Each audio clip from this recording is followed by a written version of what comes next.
ప్రభునందు ప్రియమైన దేవుని పిల్లలారా, ప్రపంచ చరిత్రలో బైబిల్ ప్రపంచనము అనే ఈ ప్రత్యేకమైన ఆలోచనాత్మకమైన ఈ అంశంతో జరుగుతున్న ఈ 3 రోజుల సభలలో 3వ రోజు ముగింపు సభకు చేరి వచ్చిన దేవుని పిల్లలైన మీ అందరికీ ప్రభువైన యేసుక్రీస్తు నామమున శుభములు పలుకుతూ, ప్రపంచ చరిత్రలో బైబిల్ యొక్క పాత్ర, బైబిల్ యొక్క ప్రస్థానం, బైబిల్ యొక్క ప్రపంచనాన్ని కొన్ని సంగతులు, కొన్ని సాక్ష్యాలతో మొదటి 2 దినాలు కూడా మనం నేర్చుకున్నాం. బైబిల్ ఎలా వచ్చింది, ప్రారంభంలో ఎలా ఉండేది, ఎవరెవరు వ్రాశారు, ఎలా వ్రాశారు, ఈ రోజుకు మన చేతికి అది ఎలా అందింది అనే ఈ విషయాల మీద కొంత అవగాహనకు మీరు వచ్చి ఉంటారు అని నేను విశ్వసిస్తున్నాను. ముఖ్యంగా గత రాత్రి మనం మాట్లాడుకున్న పాఠంలో ఈ 66 పుస్తకాలు లేదా బైబిలుగా పిలువబడుతున్న ఈ గ్రంథం ఒకరు రాసింది కాదు అని, 42 మంది కళలు ఇందులో వాడారు అని, అలాని వారందరూ వారి జ్ఞానము, వారి ఆలోచన, వారి ఊహలు ఇందులో చొప్పించలేదు అని, వారందరినీ కూడా పరిశుద్ధాత్మ దేవుడు ప్రేరేపించగా వారు వ్రాసినట్లుగా, పలికినట్లుగా మనం చదువుకున్నాం. అందుకే ప్రపంచంలో ఎందుకు బైబిలుకు ఒక ప్రత్యేకత, ఎందుకు ప్రపంచ చరిత్రలో బైబిల్ అన్ని గ్రంథాల కన్నా, అన్ని పుస్తకాల కన్నా ఉన్నతమైనటువంటి స్థానములో ఉండటం వెనకాల ఉన్న ప్రధానమైన కారణం, దీని వెనుకున్నది మనిషి కాడు, దేవుడు. మానవ ఆలోచనలతో, మానవ జ్ఞానముతో రాయబడిన ఏ పుస్తకమైనా కొంతకాలము ఉండి ఆ తర్వాత అది కనుమరుగు కావలసిందే.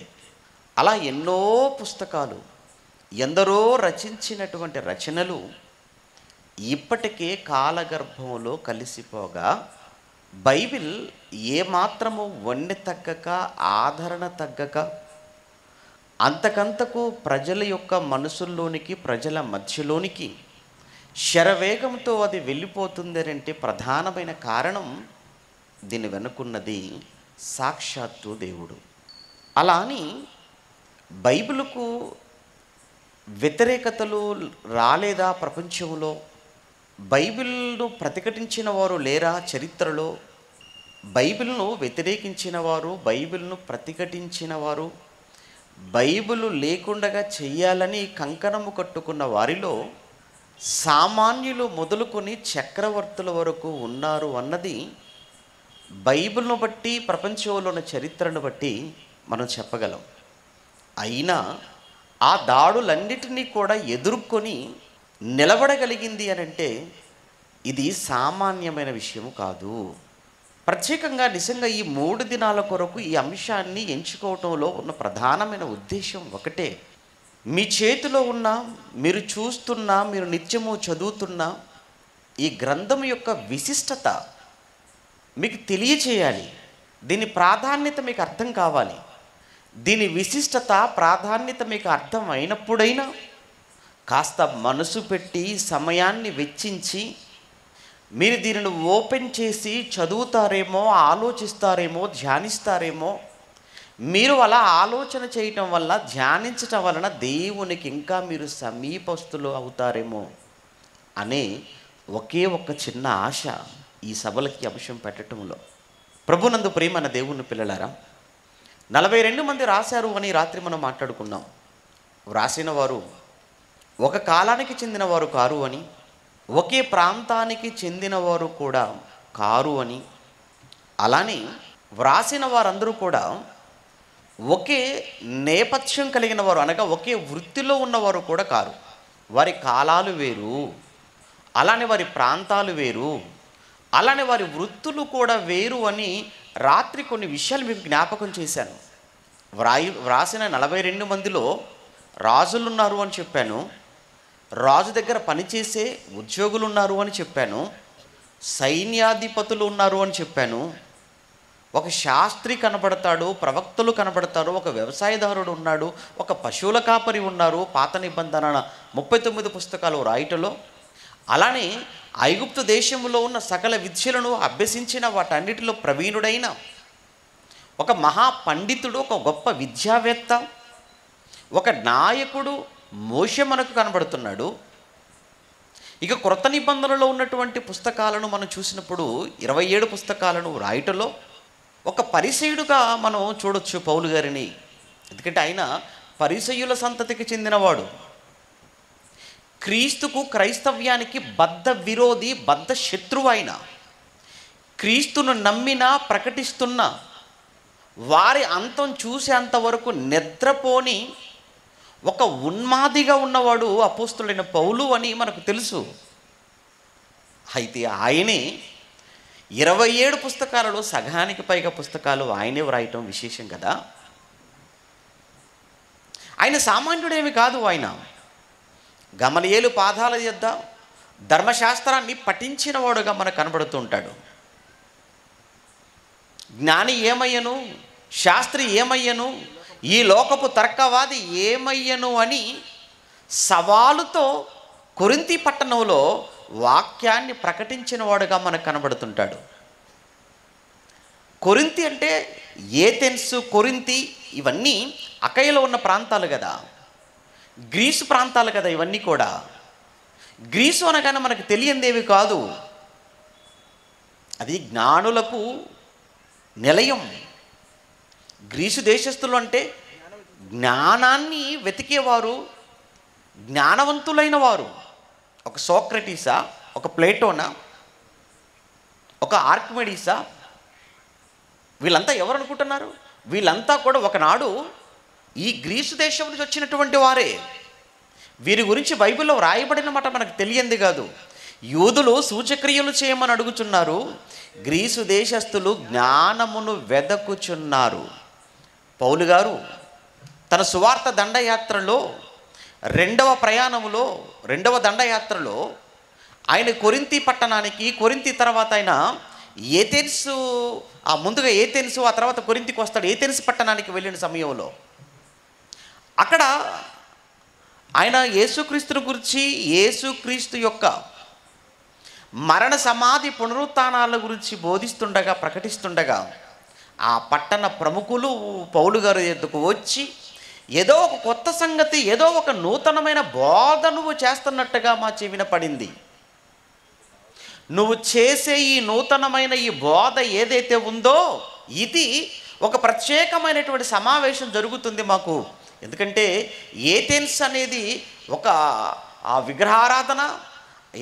అలానే అదే సమయంలో పండితులు, మేధావులు, జ్ఞానులు ఉంటున్నటువంటి పట్టణం అది.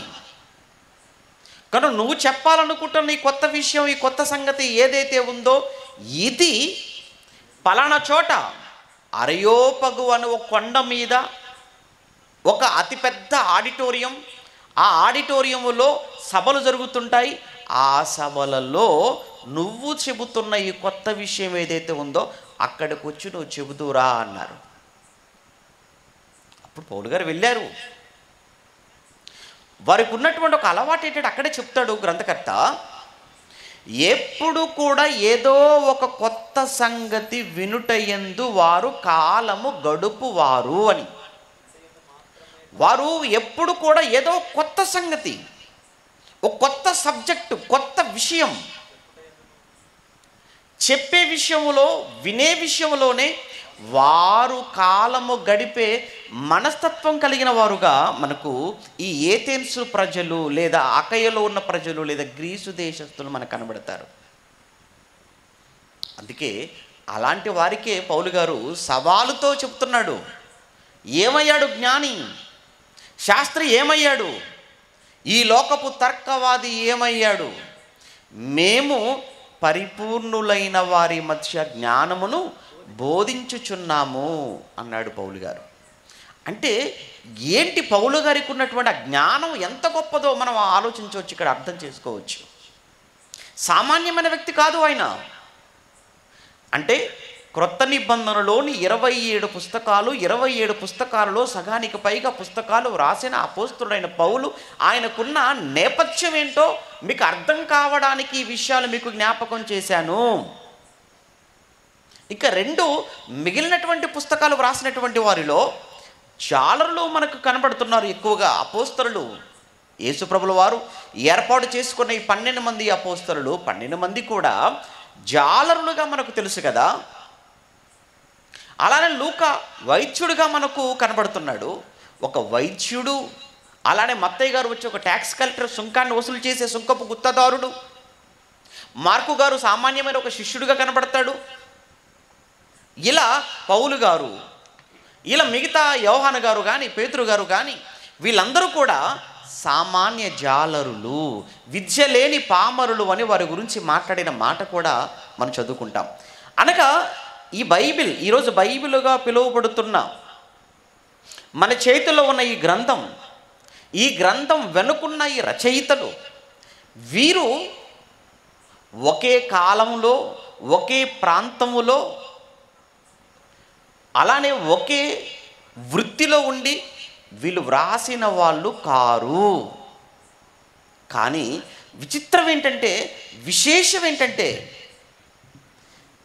వీళ్ళందరూ కూడా వ్రాసినటువంటి విషయాలు ఏవైతే ఉన్నావో, ఎక్కడ కూడా ఒకరు చెప్పినటువంటి విషయానికి మరొకరు చెప్పిన విషయాన్ని ఎక్కడ కూడా విభేదించకపోవడం, ఎక్కడ కూడా కాంట్రడిక్షన్స్ అనేవి లేకుండా ఉండటం, అనగా వైరుధ్యాలు అనేవి, అసంబద్ధాలు అనేవి లేకుండా, ఒకరు చెప్పిన మరలా ఆ విషయాన్ని కొన్ని వందల సంవత్సరాల తర్వాత మరొకరు చెప్పిన, ఆ ముందు చెప్పినటువంటి ఆ వ్యక్తి చెప్పిన ఆ విషయానికి అది సరిగ్గా సింక్ అవ్వటం, మ్యాచ్ అవ్వడం. 42 మంది వ్రాసిన ఒకే విధంగా ఎందుకుంది అని అంటారా? 42 మంది చేత వ్రాయించినవాడు, 42 మందిని ప్రేరేపించినవాడు ఒక్కడే. ఎక్కడ ప్రారంభమైంది అని బైబిల్ చరిత్రను మనం చూస్తున్నప్పుడు, సీనాయి అరణ్యములో మనం చదువుకుంటాం. సీనాయి అరణ్యములో ప్రారంభమైంది ధర్మశాస్త్ర గ్రంథము అనేది మోషే గారి యొక్క ఆ ఆధ్వర్యంలో అక్కడ ఆయన ప్రారంభించినట్టుగా చదువుకుంటాం. అక్కడ ఆరంభమైంది. ఎండింగ్ ఎక్కడ పడిందంటారా? పద్మాసు ద్వీపంలో పడింది. అనగా మోషే గారు మనకు కనబడుతున్నారు మొదటి రచయితగా. చివరిలో మనకు యోహాను గారు, అపోస్తలుడైన యోహాను గారు, ఆయన ఎక్కడుండి రాశాడు ఆ ప్రకటన గ్రంథాన్ని, చివరి పుస్తకాన్ని అంటే పద్మాసు ద్వీపములో ఉండి రాశాడు. మొదటగా అరణ్యములో ఆరంభమైంది, ద్వీపములో, పద్మాసు ద్వీపములో ముగించబడింది. ఈ మధ్యకాలంలో పాలస్తీనాలో ఉండి అనేక మంది పాలస్తీనా భూభాగంలో ఉండి రాశారు. ఆ తర్వాత అక్కడ నుంచి బబులోని చెరకు కొనుపోబడ్డారు. అనగా బబులోని చెరలో ఉంటుండగా, అనగా మెసొపొతేమియా, ఇరాక్ ప్రాంతంలో ఉంటుండగా, అక్కడ దానియేలు గారు రాసిన దానియేలు గ్రంథం కానివ్వండి, ఏహెచ్కేలు గారు రాసినటువంటి ఏహెచ్కేలు గ్రంథం కానివ్వండి, ఇరాకులో వ్రాయబడినటువంటి పుస్తకాలు, బబులోనులో వ్రాయబడిన పుస్తకాలవి ఎక్కువగా పాలస్తీనాలోను, ఆ తర్వాత ఇరాకులోను, ఆ తర్వాత పర్షియాలో, అనగా మాదియా పారసీకుల పరిపాలనలో ఎస్తేరు గ్రంథాన్ని మనం చదువుతున్నప్పుడు ఆ ఎస్తేరు గ్రంథంలోని ఆ చరిత్ర, అలానే నెహెమ్యా గారు, ఏమంటే ఇది ఎప్పుడు రాయబడింది, ఏ ప్రభుత్వాలలో రాయబడింది అన్నప్పుడు ఇది పర్షియన్ ప్రభుత్వం అధికారంలో ఉన్నప్పుడు, ప్రత్యేకించి ఎస్తేరు గ్రంథం షూషను కోటలో రాయబడిన పుస్తకంగా మనకు కనబడుతుంది. ఇక క్రొత్త నిబంధనకు వచ్చామా, క్రొత్త నిబంధనలో పౌలు గారి పత్రికలు ఉన్నప్పుడు అందులో ఎక్కువ పత్రికలు పౌలు గారు రోములో చెరసాలలో ఉండి వ్రాసిన పత్రికలుగా మనం చదువుకుంటాం. ఏమండి ఇదంతా మాకు ఎందుకండి అని అంటారా? ఇప్పుడు ఈ స్టోరీ అంత ఎందుకు మాకు, ఈ హిస్టరీ అంత ఎందుకు మాకు తెలియాలండి. ఎందుకో ఈరోజు ఏ పుస్తకము ఎవరు రాశారు, ఏ పుస్తకం ఎప్పుడు రాయబడింది, ఏ పుస్తకం ఎక్కడి నుంచి రాయబడింది, ఏ పరిస్థితుల్లో రాయబడిందో అనే సంగతి తెలియక ఏదో బుక్ స్టాల్కి వెళ్ళి ఒక 200-300 రూపాయలు పెడితే బైబిల్ చేతికి వచ్చింది కదా అని దీనిని ఒక 300 రూపాయల విలువ చేసే పుస్తకముగానో లేదా ఒక 1000 రూపాయలు విలువ చేసే పుస్తకముగానో చూస్తే ఆ మనస్సు నీకు పోవాలి, ఆ మనస్సు నీకు చావాలి. బైబిల్ ఊరిక రాలేదు మన చేతికి. దీని వెనకాల ఎందరో మహానుభావులు, మహనీయులు వారి సమయాన్ని, వారి ఆరోగ్యాన్ని, వారి జీవితాలను, వారి రక్తాన్ని, ఆఖరికి వారి ప్రాణాలను కూడా పణంగా పెడితే తప్ప ఈరోజు మన చేతిలోనికి అందమైన 66 పుస్తకాలతో కూడిన బైబిల్ని చేతికి రాలేదు. చాలా బాధ, ఆవేశం కలుగుతుంటుంది. ఎందుకంటే చాలామంది బైబిల్ పట్టుకొని రావడానికి కూడా బద్ధకం. మీరు ఒక్కసారి ఆలోచించండి. మీరు బాధపడ్డా పర్వాలేదు, బైబిల్ పట్టుకొని రావటానికి ఎందుకండి బద్ధకం? బైబిల్ మోయలేని అంత బలహీనుడువా? లేదా బైబిల్ అంత బరువు అయిపోయిందా? బడికెళ్ళే పిల్లలు బ్యాగులు, కేజీల కొద్ది బ్యాగులు వాళ్ళ భుజాన వేసి పంపుతుంటావే.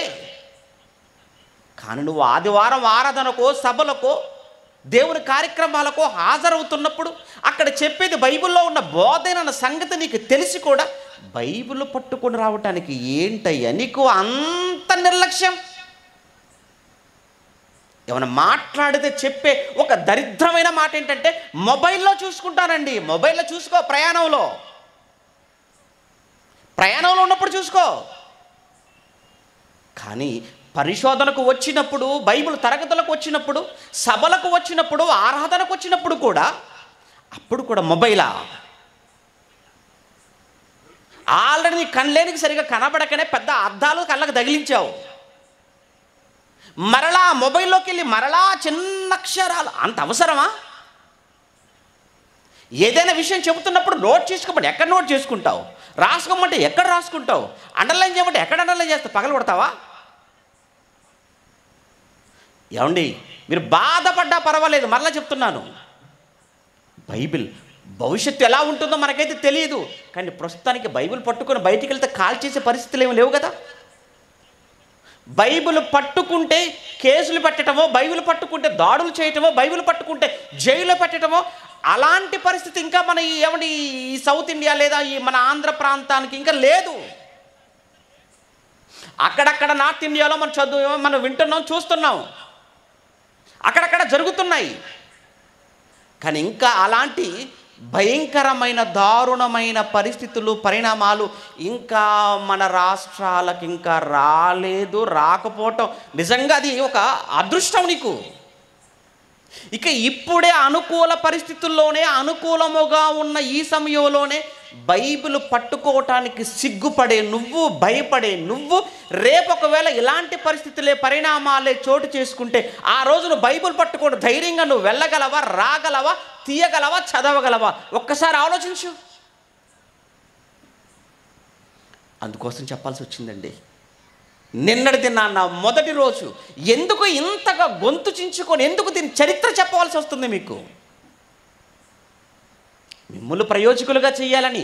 మాకొచ్చేది ఏమీ లేదు, మాకొచ్చే ప్రయోజనం ఏమీ లేదు. ఇన్ని వేల రూపాయలను వెచ్చించి, ఎన్నో కరపత్రికలు పట్టణం అంతా పంచి, ఎన్నో వాల్ పోస్టర్లు అంటించి, ఎన్నో ఫ్లెక్స్లు కట్టి, ఎందుకండి ఈ ఏర్పాట్లు? ఎందుకు ఈ ఏర్పాట్లు? ఎందుకు ఈ సభలు? మిమ్ములు జ్ఞానవంతులు చేయాలని కదా, మిమ్ములు విజ్ఞానవంతులుగా మలచాలని కదా, మీరు చదువుతున్న బైబిల్ చరిత్ర ఎంత గొప్పదో మీకు చెప్పాలని కదా. కానీ మీరే రాకపోతే, మీరే వినకపోతే, మీరే నేర్చుకోకపోతే ఎవరికి చెప్పాలి? దేవుడు వదిలిపెడతాడనుకుంటున్నారా? దేవుడు విడిచిపెడతాడని మీరు అనుకుంటున్నారా? మన దేవుడు, ఆయన రోషము కలిగిన వాడు. ఆయన లెక్కల్లో చాలా ఖచ్చితముగా ఉండేవాడు. లెక్కల్లో చాలా ఖచ్చితముగా ఉండేవాడు. మీరు వెళ్ళండి, శిష్యులతో చెప్తున్నాను, మీరు వెళ్ళండి. ఏ గ్రామంలో ఉన్నవారు మిమ్మల్ని చేర్చుకుంటారో అలా చేర్చుకున్న వారికి మీరు శుభమని చెప్పండి. ఒకవేళ ఎవరైనా చేర్చుకొనక మీకు ఎవడరా పర్మిషన్ ఇచ్చాడని ఒకవేళ ఎవడైనా అన్నాడు అనుకో, మీరు ఏమి వారితో ఆర్గ్యుమెంట్ చేయకండి, మీ పాదాలకున్న ధూళి దులిపి మీరు వచ్చేసేయండి, ఆ తర్వాత నేను చూసుకుంటానన్నాడు ఆయన. ఏంటైనా చూసారా మన తండ్రి ఎలాంటి వాడో? వద్దు, వాళ్ళతో మీకు వాదన ఎందుకు, మీరు సైలెంట్గా వచ్చేయండి అంతే. కర్రపత్రికలు ఇచ్చారు, ఇక్కడ కర్రపత్రికలు ఇచ్చారు, సైలెంట్గా వచ్చేసారు. ఆ తర్వాత వాళ్ళ కుందు తీసుకున్న వాళ్ళకు వాల్ పోస్టర్లు అంటించేశారు, చూశారు, వాల్ పోస్టర్లు ఫ్లెక్స్లు కట్టారు, చూశారు. మనది కాదులే అనుకుని పోయారా? ఆ తర్వాత మీకుంటుంది, ఆ తర్వాత మీకుంటుంది. ఎందుకు? దేవుడు చాలా ప్రేమ కలిగిన వాడు. నిజం, ఆయన ఎంత ప్రేమ కలిగిన వాడో ఆయన అంత కోపం. ఆయన ప్రేమ అలానే ఉంటుంది, ఆయన కోపము కూడా అలానే ఉంటుంది. సరిగ్గా నేర్చుకోలేదు, సరిగ్గా తెలియలేదండి సమాజానికి దేవుని గురించి.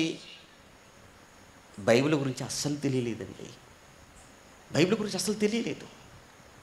ప్రభునందు ప్రియమైన దేవుని పిల్లలారా, ఈరోజు బైబిల్ ప్రపంచంలో ఏ పుస్తకము సాటి రాని ఏ పుస్తకము కూడా అందుకోలేనంత ఉన్నత శిఖరాలలో ఈరోజు బైబిల్ కనబడుతుందనంటే ప్రధానమైన కారణం నిజంగా బైబిల్ రాయబడిన విధానము అని రాత్రి ఒక మాట మీకు జ్ఞాపకం చేశాను. ఎందుకు? ఒక సంవత్సరంలో రాసిన పుస్తకం కాదు. ఏమంటే ఏ పుస్తకానికైనా రచయిత ఒకలే ఉంటారు, మీకు తెలుసు కదా. ఏ పుస్తకానికైనా రచయిత, మీరు బుక్ స్టాల్లో చూడండి, ఏ పుస్తకం తిప్పి చూడండి, రచయితలు 4-5 ఉండరు. 4-5 ఉంటే కలుగుర కంపగా ఉంటుంది ఆ విషయం అంతా. బుక్ అంతా ఎవడు కొనడు కూడా కొనడు, ఒకలే ఉంటారు. ఆథర్, రచయిత ఒకరే. కానీ బైబిల్ దగ్గరకు వచ్చేటప్పటికి ఇటు 42 మందా? 42 మంది ఉన్నారు.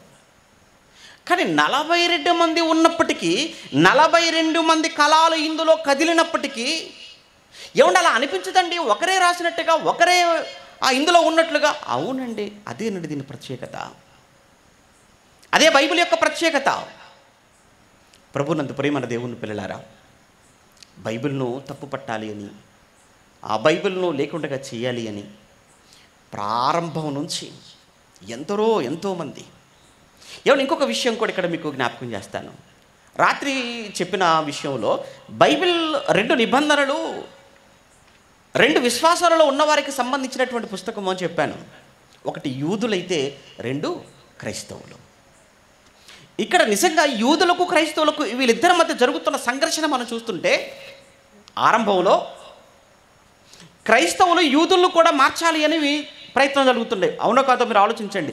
ఏమంటే క్రైస్తవులు యూదులను మార్చాలి, క్రైస్తవులు యూదులకు వాక్యం ప్రకటిస్తున్నారు, క్రైస్తవులు యూదుల మధ్యకు వెళుతున్నారు, క్రైస్తవులు యూదుల సమాజ మందిరంలోనికి వెళ్ళిపోతున్నారు, క్రైస్తవులు యూదా ప్రజలకు వాక్యాన్ని ప్రకటిస్తున్నారు. అప్పుడు యూదులైన వాళ్ళు ఏం చేస్తున్నారు? క్రైస్తవులను హింసిస్తున్నారు, క్రైస్తవులను దూషిస్తున్నారు, క్రైస్తవులను అనేకమైన శ్రమలకు గురి చేస్తున్నారు. వీళ్ళు క్రైస్తవులైన వారు యూదులకు వాక్యం చెప్పాలని వెళ్ళిపోతుంటే వాళ్ళేమో వీళ్ళను చంపాలి, ఏమన్నా వీళ్ళు హింసించాలి. ఇదే మనకు క్రొత్త నిబంధన అంతా కూడా కనిపించేది ఏంటంటే యూదులు క్రైస్తవులు. ఈ క్రైస్తవులైన వారు యూదులకు వాక్యం చెప్పాలి. ఎస్పెషల్లీ మనకి ఇదంతా కూడా తేటగా మనకి ఎక్కడ కనబడుతుందనంటే పౌలు గారి జీవితంలో కనబడుతుంది. పౌలు గారు ఎక్కువగా ఆయన ఏ పట్టణానికి వెళ్ళినా ఆ పట్టణంలో మొట్టమొదటగా ఆయన చూసేది ఏంటంటే సమాజ మందిరాలు, అంటే సునగోగ్స్ అన్నారు. ఆ సమాజ మందిరాలు అంటే యూదులు శనివారం వారు కూడుకొని ప్రార్థించే స్థలాలు.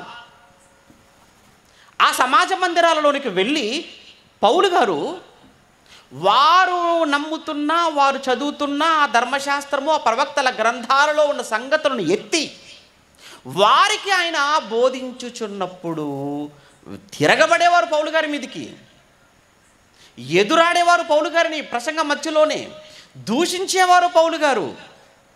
ఆ సమయంలో ఆయన వారితో ఆర్గ్యుమెంట్ అనవసరం అనుకొని వస్త్రములను దులుపుకొని వెళ్ళిపోయేవాడు. నేను వెళ్ళిపోతున్నాను.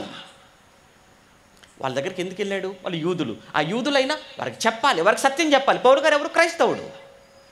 అంటే క్రైస్తవుడైనటువంటి పౌలు గారు యూదులైనటువంటి తన స్వజనులైన వారి మధ్యకు వెళ్ళి వాక్యం ప్రకటించి వారిని కూడా మార్చాలి అనేటువంటి ఆలోచనతో పౌలు గారు క్రైస్తవుడు ఉండటం, యూదులేమో పౌలు గారిని, క్రైస్తవుడైన పౌలు గారిని, క్రైస్తవులైనటువంటి మిగతా వారిని హింసించాలని చూడటం. ఏమండి, ఇది క్రొత్త నిబంధన చరిత్ర అంతా మనకు కనిపించే సంగతి. అయితే అది అంతటితో పోలేదు, అంతటితో అయిపోలేదు. అక్కడ నుంచి ఆరంభం నుంచి మీరు చూడండి, ఆరంభ సంఘం క్రీస్తు శకం 30లో ప్రారంభమైతే యెరూషలేములో 3000 మందితో, అక్కడ నుంచి సంఘం లేదా క్రైస్తవ్యం నెమ్మదిగా విస్తరిస్తుంది. సంఘం ఎంతగా విస్తరిస్తుందో సంఘానికి శ్రమలు కూడా అంతగానే విస్తరిస్తున్నాయి. సంఘం ఎదుగుతుంది, సంఘం ఎదుగుతున్న కొద్దీ సంఘానికి శ్రమలు కూడా అధికమైపోతున్నాయి. మీరు కూడా ఒక విషయం గుర్తుపెట్టుకోండి, మీకు కూడా శ్రమలు ఎప్పుడు వస్తాయో తెలుసా? మీరు ఎదుగుతున్నారు అనంటే మీకు శ్రమలు రావడం ఖాయం. కనుక మీరు ఎప్పుడు కూడా కంగారు పడిపోకూడదు, భయపడిపోకూడదు, బెదిరిపోకూడదు. ఇంకా చెప్పాలి అని అంటే, బలహీనుడే భయపెడతాడు, బలహీనుడే బెదిరిస్తాడు, బలహీనుడైన వాడే దాడులు చేస్తాడు, బలహీనుడైన వాడే చంపుతాడు. మీకు అర్థమవుతుందా? చరిత్ర. యూదులు పెద్దగానే ఉన్నారు సంఖ్యలో, కానీ భయపడిపోతున్నారు. ఏంటి వరకు ఉన్న భయం అంటారా? అమ్మో, ఎక్కడ అందరూ క్రైస్తవులైపోతారేమో భయం. సరే, ఎవరండి భయపడుతున్నారు? క్రైస్తవులు భయపడట్లేదు. భయపడేది ఎవరు? యూదులు భయపడిపోతున్నారు. యూదా మతంలో ఉన్నవారు భయపడిపోతున్నారు.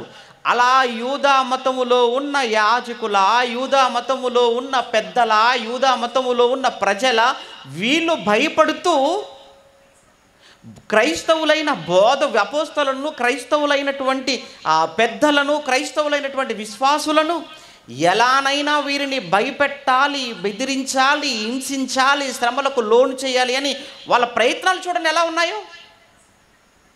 సంఘం ఒకవైపు డెవలప్ అవుతుంది, మరోవైపు సంఘానికి శ్రమలు అధికమవుతున్నాయి. ఒకవైపు యూదుల నుంచి ఒకవైపు శ్రమలు అనుకుంటే, రెండవది అన్యుల వైపు నుంచి కూడా శ్రమలు ప్రారంభమైపోయాయి. అన్ని జనులు అంటే ఎగ్జాంపుల్, పౌలు గారు ఫిలిప్పి పట్టణానికి వెళ్తాడు. పౌలు గారు ఫిలిప్పి పట్టణానికి వెళ్ళిన సమయంలో అక్కడ పౌలు గారు ఫిలిప్పిలో వాక్యం చెప్తాడు. ఫిలిప్పి పట్టణము అనేది అక్కడ ఉన్న వాళ్ళందరూ కూడా మెజారిటీ పీపుల్, ఫిలిప్పిలో ఉన్న వాళ్ళంతా కూడా రోమా సిటిజన్షిప్ కలిగిన వారు, రోమా పౌరసత్వం కలిగిన వారుగా ఉంటారు. అక్కడ ఉన్నటువంటి యూదులు, అన్ని జనులు కలిసి పౌలు గారిని వస్త్రాలు తీసివేసి, పౌలు శీలలవి బెత్తములతో భయంకరంగా కొట్టి వారిని చెరసాలలో బంధించిన సంగతి మనకు తెలుసు. అంటే కేవలం యూదులే అనుకున్నాం, యూదులకు తోడు అన్యజనులు కూడా కలిసిపోయారు. ఇప్పుడు యూదులు, అన్యజనులు వీరితో పాటు నెక్స్ట్ ఎవరు యాడ్ అవుతారు అని అంటే, క్రైస్తవ్యాన్ని హింసించడానికి ప్రభుత్వం కూడా తోడైపోయింది. ఇక ఏంటా ప్రభుత్వం? అదే రోమా ప్రభుత్వం. రోమా ప్రభుత్వం, రోమా ప్రభుత్వంలో ఉన్న పెద్దలు, రోమా ప్రభుత్వంలో ఉన్న అధికారులను కూడా వీళ్ళు ఇన్ఫ్లుయెన్స్ చేయగలుగుతున్నారు. ఎవరు? యూదా మతములో ఉన్న పెద్దలు, అన్యజనుల్లో ఉన్న వారు ప్రభుత్వంలో ఉన్న పెద్దలను కూడా ఇన్ఫ్లుయెన్స్ చేసి, వాళ్ళను కూడా ప్రభావితం చేసి, వారి వైపు నుంచి కూడా క్రైస్తవ్యానికి శ్రమలు కలిగించటానికి వాళ్ళు అనేకమైన ప్రయత్నాలు. అంటే ఇప్పుడు ఎన్ని వైపుల నుంచి క్రైస్తవ్యానికి శ్రమలు ఒక్కసారి మీరు ఆలోచించండి. చరిత్ర మాట్లాడుకుంటున్నాం, బైబిల్లో ఉన్న చరిత్ర, అలానే ప్రపంచ చరిత్రలు కూడా మీరు చూడండి. 1వ శతాబ్దపు క్రైస్తవ చరిత్రను మీరు చూడండి. ఏమండి, బైబిల్లో ఉన్నది వీళ్ళు చెప్పుకుంటున్నారండి, బైబిల్లో ఉన్నది వీళ్ళు మాట్లాడుకుంటున్నారండి, వీళ్ళేదో రాసేసుకున్నారండి, వీళ్ళేదో చెప్పుకుంటున్నారండి అని వీళ్ళు చెప్పుకున్నది మాత్రం రైట్ అవుతుందా అని పిచ్చి పిచ్చిగా మాట్లాడకండి. మీకు అంత అనుమానం ఒకవేళ ఉంటే, 1వ శతాబ్దపు చరిత్రకారులలో ప్రముఖుడైన ఒక చరిత్రకారుడు ఉన్నాడు. ఆయనే ఫ్లేవియస్ జోసఫస్. ఒకసారి మీరు నెట్లోనే మీరు కొట్టండి. ఆయన 1వ శతాబ్దపు యూదా చరిత్రకారుడు, ప్రభు నమ్మిన వాడేమి కాదు ఆయన. కానీ ఆయన ఒక టాసిటస్ అనేటువంటి రోమా చరిత్రకారుడు కానివ్వండి, వీళ్ళందరూ కూడా ఆ రోజు క్రైస్తవ్యంకి కలిగినటువంటి శ్రమలు, హింసల గురించి వారు రాసిన చరిత్ర గ్రంథాలలో చాలా స్పష్టంగా రాశారు. అంటే ముప్పేట దాడి అంటారు చూసారా, 3 వైపుల నుంచి దాడి. ఒకవైపు యూదా మతం, మరోవైపు వచ్చేసి అన్యులు, మరోవైపు వచ్చేసి ప్రభుత్వం. ఇక ఎవరికి చెప్పుకోవాలి క్రైస్తవ్యం? మనకి ఏదైనా కష్టం వస్తే, మనకి ఏదైనా ఆపద కలిగితే, ఎవరైనా మన పైన దాడులు చేస్తే మన ప్రభుత్వానికి చెప్పుకుంటాం. కానీ ప్రభుత్వం కూడా వారితో పాటు కలిపి మన మీద దాడికి వస్తే ఇక మనం ఎవరికి చెప్పుకుంటాం? దేవుడికి తప్ప. ఇది మొదటి శతాబ్దపు క్రైస్తవ చరిత్ర. ఏమండి, అలాంటి వారండి ప్రారంభంలో ఉన్నారు. అందుకేనండి ఈ రోజు వరకు క్రైస్తవ్యం బ్రతికుంది, ఈ రోజు వరకు క్రైస్తవ్యం సజీవంగా ఉంది అని అంటే ప్రారంభ క్రైస్తవ్యం పునాదులు, ఎలాంటి పునాదుల మీద క్రైస్తవ్యం కట్టబడిందో మనకు అర్థం కావాలి. ఈరోజు చాలా స్వేచ్ఛగా ఈరోజు మనం ప్రకటించగలుగుతున్నాం, స్వేచ్ఛగా తిరగలుగుతున్నాం, స్వేచ్ఛగా వచ్చి ఇక్కడ ఈ మైదానంలో మీరు కుర్చీల మీద కూర్చొని వాక్యాన్ని వినగలుగుతున్నాం. ఈరోజు ఇంత స్వేచ్ఛ మనకు ఎలా వచ్చిందని అంటారా? ఒకరోజు ప్రారంభంలో వారు అనుభవించిన శ్రమలు, వారు అనుభవించిన కష్టాలు, వారు చేసిన త్యాగాలు. ఇది మీకు అర్థమవుతుందో లేదో కానీ ఒక విషయం చెప్తాను. ఈరోజు భారతదేశ చరిత్రను మనం చూసినప్పుడు, ఈరోజు భారతదేశం అనగానే స్వతంత్ర భారతదేశం అని చెప్పుకుంటున్నాం కదా. ఈరోజు స్వతంత్ర భారతదేశాన్ని ఈరోజు మనం అనుభవించగలుగుతున్నాము అని అంటే, స్వేచ్ఛ వాయువులు మనం పీల్చుకోగలుగుతున్నాము అని అంటే, ఈరోజు మనల్ని మనమే పాలించుకోగలుగుతున్నాము, ఏలగలుగుతున్నాము, ఏమైనా తిరగలుగుతున్నాము, మనది మనం పండించుకుంటున్నాం, మనది మనం తినగలుగుతున్నాం అంటే దీనంతటికి కారణం ఒకరోజు మన ముందటి తరాలలో ఉన్నవారు వారు చేసిన అనేకమైన పోరాటాలు కాదా? 1947కు ముందు మన పితరులు, మన పూర్వీకులైన మన పితరులైన మన భారతీయులు ఎందరో వారు చేసినటువంటి త్యాగాలు, వారు అర్పించిన వారి సమయం, వారి ఆరోగ్యం, వారు చేసిన ప్రాణ త్యాగాల ఫలం ఈరోజు మనం అనుభవిస్తున్నటువంటి స్వేచ్ఛకు కారణం. ఇది ఎంత నిజమో, ఈరోజు క్రైస్తవ్యం ఉంది అంటే ప్రధానమైన కారణము కూడా మొదటి శతాబ్దంలో క్రైస్తవులైన వారు నిలువ నీడ లేక, ఉండటానికి ఇల్లు లేక, ఎప్పుడు ఎక్కడుంటారో కూడా తెలియక చెదిరిపోయి, భార్య ఒకవైపు, భర్త ఒకవైపు, పిల్లలు ఒకవైపు, ఎవరికి సంబంధాలు లేక చెల్లా చెదరైపోయారు. ఆ హింసలకు, ఆ శ్రమలకు చెదరిపోయి కూడా క్రీస్తును విడిచిపెట్టక, క్రీస్తును వదులుకోక, మరలా చెదరిపోయి కూడా క్రీస్తును ప్రకటించుచు అనేకులను క్రైస్తవులుగా చేసిన ఘనత అది మొదటి శతాబ్దపు క్రైస్తవం యొక్క ఘనత. ఏమండి, అలాంటి బలమైన పునాదులు. ఎందుకు ఈ విషయం చెప్తున్నానంటారా? ఏంటండి ఈ క్రైస్తవ్యం ఎలా వ్యాపిస్తుంది, ఏంటండి ఈ క్రైస్తవ్యం ఎలా విస్తరిస్తుంది, ఎంత భయపెట్టినా, ఎంత బెదిరించినా, ఎలాంటి చట్టాలు తీసుకుని వచ్చినా ఎందుకండి క్రైస్తవ్యాన్ని మనం ఆపలేకపోతున్నాం, ఎందుకు విస్తరిస్తున్న క్రైస్తవ్యాన్ని మనం అరికట్టలేకపోతున్నాం అంటే ప్రధానమైన కారణం ఏంటంటే ఇదిగో పునాదులు చాలా బలంగా ఉన్నాయి. ఏదైనా ఒక చెట్టు దాని యొక్క పటిష్టత తెలియాలన్నప్పుడు బీభత్సమైన గాలి, ఏంటండి ఇంత గాలి వచ్చినా ఇది ఎలా ఏమాత్రం కూడా దాని కొమ్మలు కూడా ఒక్కటి కూడా నేల రాలి పడలేదు ఏంటండి? ఆ చెట్టు దానికి ఉన్న బలం అండి ఎలాంటిది. కొన్ని చూడండి వేళ్లతో సహా పెకిలించబడిపోతుంటాయి వచ్చినటువంటి గాలికి. కారణం బలహీనమైపోయింది. కానీ క్రైస్తవ్యం యొక్క పునాదులు, క్రైస్తవం యొక్క వేర్లు అవి లోపల వేళ్ళుడుకొని పోయాయ్యా. దీన్ని తీసేయటం చాలా కష్టం.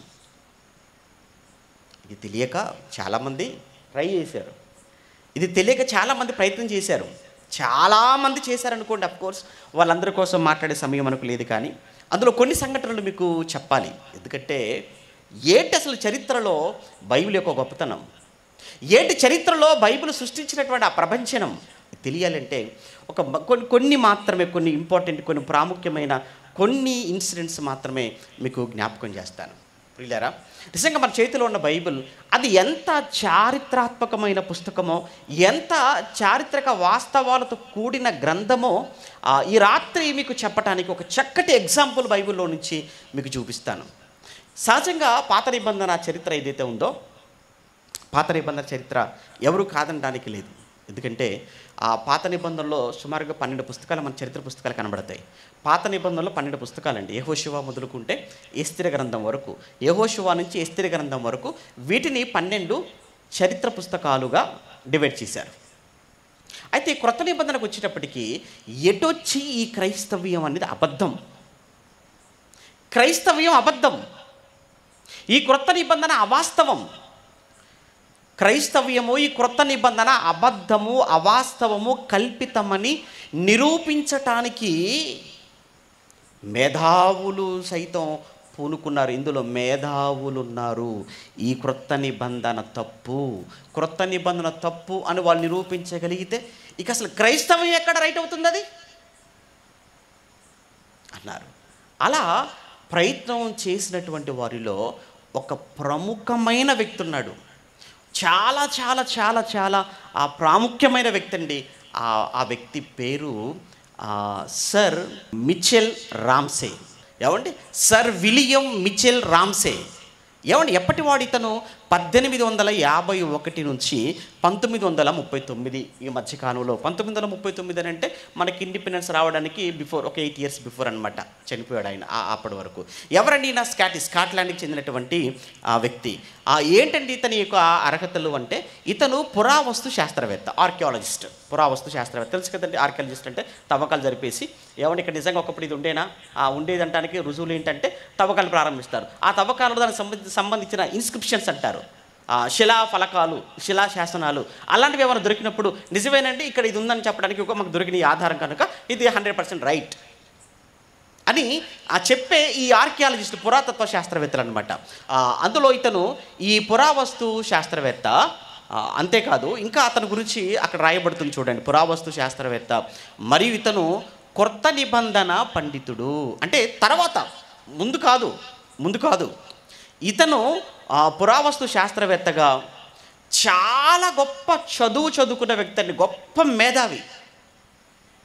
అయితే ఇతను చదువుకున్నటువంటి ఒక కాలేజీలో అక్కడ అతనికి నేర్పించినటువంటి విషయం ఏంటంటే, ఎటొచ్చి ఈ క్రొత్త నిబంధన అన్నది ఏదైతే ఉందో, ఈ క్రొత్త నిబంధనలు ఆల్మోస్ట్ అండి మత్తయి సువార్త కానీ, మార్కు సువార్త కానీ, యోహాను సువార్త కానీ ఏమంటారు అంటే, యాక్చువల్గా మత్తయి, మార్కు, లూకా వీటిని ఏమంటారంటే సినాప్టిక్ గాస్పల్స్ అంటారు. అంటే సమాంతరంగా ఉండేటువంటి సువార్తలు ఇవి. ఇందులో ఈ సినాప్టిక్ గాస్పల్స్లో ఏమంటే మత్తయి గారు, మార్కు గారు, ఓకే, ఆఫ్కోర్స్ యోహాను అనేది వేరే, అది ఎందుకంటే ఈ మూడింటిలో ఉన్న విషయాలకు అవి భిన్నంగా ఉండటం వల్ల దాన్ని ఇందులో పెట్టలేదు. అయితే ఇప్పుడు ముఖ్యంగా ఏంటంటే మత్తయి కానీ, మార్కు కానీ, యోహాను గారు కానీ ఈ 3 సువార్తలు కూడా ఒట్టివే, కల్పితాలు అని చాలా సులువుగా మనం చెప్పేయచ్చు అని డిసైడ్ అయిపోయారు వాళ్ళు. కానీ ఎటొచ్చి వాళ్ళకు చాలా ఇబ్బందిని కలిగించినటువంటి సువార్త ఏంటంటే లూకా సువార్త. లూకా సువార్త మాత్రమే కాదు, లూకా గారు రాసినటువంటి మరొక పుస్తకం ఉంది క్రొత్త నిబంధనలో, అది అపోస్తలుల కార్యములు. ఇవి 2 లూకా గారే రాశారండి. నాకు తెలిసి ఈ ఒక్క విషయంతో మీకు విషయం అంతా అర్థమైపోతుంది. ఏమంటే లూకా గారు రాసిన క్రొత్త నిబంధనలు, లూకా గారు రాసిన ఈ 2 గ్రంథాలు, ఒకటి లూకా సువార్త, అలానే 2 అపోస్తలుల కార్యములు. మత్తయి గారు అంటే ఆయనకు అపోస్తలుడు అండి, యేసుప్రభుతో తిరిగాడు కాబట్టి ఆయన మీద నా విశ్వాసంతో రాసేసాడు. మార్కు గారు కూడా అంతే. యోహాను గారు కూడా ఆయన ప్రేమించాడు కాబట్టి రాసేసాడండి ఏదో అద్భుతాలు అది ఇదని. కానీ నిజంగా క్రొత్త నిబంధన చరిత్ర జరిగింది, 100% అది రైట్ అది అని నమ్మడానికి, నమ్మించడానికి ఏటి రుజువు అనుకొని ఇతను ఒక హేతువాది. ఎవరిని నమ్మేవాడు కాదు. బాగా చదువుకున్నాడు. ఎంతగా చదువుకున్నాడు? ఇతని చదువులు, ఇతని డిగ్రీస్ గురించి మాట్లాడితేనండి, ఇతనికి నైట్ 1906వ సంవత్సరంలో అతను నైట్ అనేటువంటి ఒక హోదాను అతనికి ఏమంటే ఆ యూనివర్సిటీ ఇవ్వటం అనేది జరిగింది.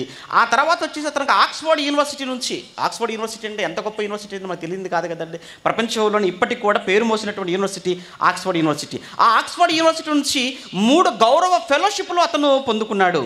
అంత మాత్రమే కాదు, మరికొన్ని ఇతర యూనివర్సిటీల నుంచి 9 గౌరవ డాక్టరేట్లు. ఇక్కడ ఎవరికైనా 1, 2, 3 ఉన్నాయా డాక్టరేట్లు? ఇతనికి ఎన్నో తెలుసా అండి?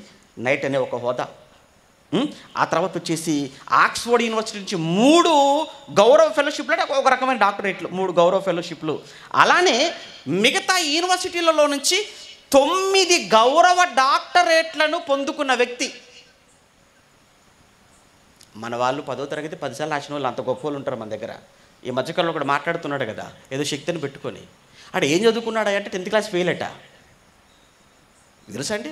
వాడు ఏం చదువుకున్నాడు? 10th క్లాస్ ఫెయిల్ అట. ఆడుతున్నాడు అందరిని ఆట. మరి నీ చదువు ఏంట్రా అంటే 10th క్లాస్. పాస్ అయ్యావా? నో, ఫెయిల్ అయిపోయినా. అది అంటాడు. ఇక్కడ మనం చదువుకుంటే మనం చూస్తున్న వ్యక్తి, ఇప్పుడు మనం మాట్లాడుకుంటున్న ఈ వ్యక్తి, సర్ విలియం మిచెల్ రామ్సే అనే వ్యక్తి ఏంటి ఇన్ని డాక్టరేట్లా, ఏంటి ఇంత గొప్ప వ్యక్తి. ఇంకొక విషయం చెప్పమంటారా? అంత మాత్రమే కాదు, అక్కడ ఇంకొక విషయం అక్కడ రాయబడింది చూడండి.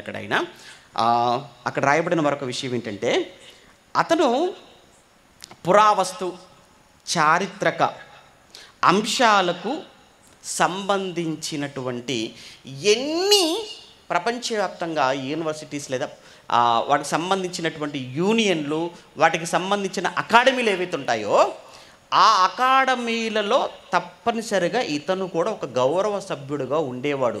ఏమంటే ప్రపంచంలో ఎక్కడ పురావస్తు శాస్త్రవేత్తలకు సంబంధించినటువంటి ఏమన్నా ఒక అకాడమీ ఉంటే అందులో ఖచ్చితంగా ఈ విలియం మిచెల్ రామ్సే అనేట ఆయన ఉండవలసిందే. అలానే ఎక్కడ చరిత్రకు సంబంధించినటువంటి వాళ్ళంతా గుంపుగా ఏమంటే ఒక కూడుకున్నారనుకోండి, ఒక మీటింగ్ పెట్టుకున్నారనుకోండి, ఖచ్చితంగా ఆ వ్యక్తి అందులో ఉండవలసిందే అనమాట. అంటే ఇదంతా ఎందుకు చెప్తున్నాను అంటే, అతను ఎంత ప్రముఖుడో ఎంత గొప్ప వ్యక్తో అన్నది మీకు అర్థం కావడానికి చేసే ఈ ప్రయత్నం. అయితే ఇతనికి కూడా బైబిల్ మీద నమ్మకం లేదు. ఇతను కూడా బైబిల్ మీద నమ్మకం లేదు. మత్తయి, మార్కు, యోహాను ఏముందంటే తీసి పడేస్తానండి. కానీ కొంచెం నాకు కష్టం అనిపించింది ఏంటంటే, లూకాసు వార్త కొంచెం ఇబ్బందిగా ఉందండి అన్నాడు. ఎందుకు ఇబ్బందిగా ఉంది లూకాసు వార్త అంటే, లూకాసు వార్తలో కానీ అపోస్తుల కార్యములలో కానీ రాయబడిన భౌగోళికమైన విషయాలు కానీ చారిత్రకపరమైన విషయాలు కానీ అవి చాలా చాలా చాలా చాలా వాస్తవానికి దగ్గరగా ఉన్నాయి. అంటే లూకా గారు ఎలా వ్రాసాడో అనేది ఇక్కడ మనకు అర్థం కావాలి. అలా అని లూకా గారి గొప్పతనం ఏమీ కాదు, కానీ ఆయన వాడుకున్నాడు దేవుడు.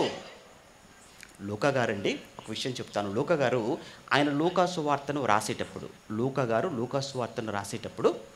ఆయన ప్రారంభంలో ఏమని ప్రారంభించాడో ఏమని వ్రాసాడో ఒక మాట మనం చూస్తుంటే నిజంగా బైబిల్ ఎంత గొప్పది, బైబిల్ ఎందుకు ఈ ప్రపంచంలో ఎవ్వడూ బైబిల్ ఢీకొనలేకపోతున్నాడు, ఢీకొన్న ఆ తల పగిలిపోతుంది ఎందుకు అని అంటే ఇందుకే.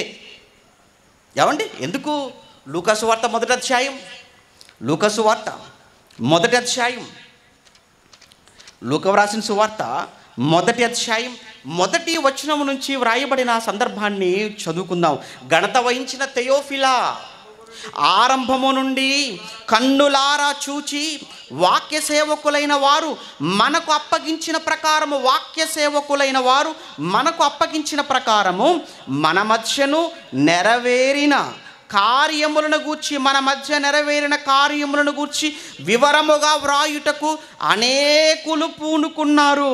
గనుక నీకు ఉపదేశింపబడిన సంగతులు, నీకు ఏ సంగతులైతే ఉపదేశించబడ్డాయో నీకు ఉపదేశించబడిన సంగతులు నిశ్చయముగా జరిగినవని.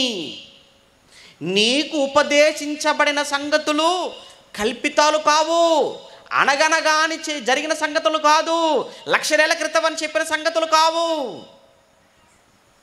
ఎప్పుడు జరిగిందని అన్నారు అనుకోండి, ఎవరైనా 10,00,000 ఏళ్ల క్రితం అన్నాడు అనుకోండి, ఇంకా నోరు మూసుకొని కూర్చోవాలి. ఇంకేం చెప్తాం మనం?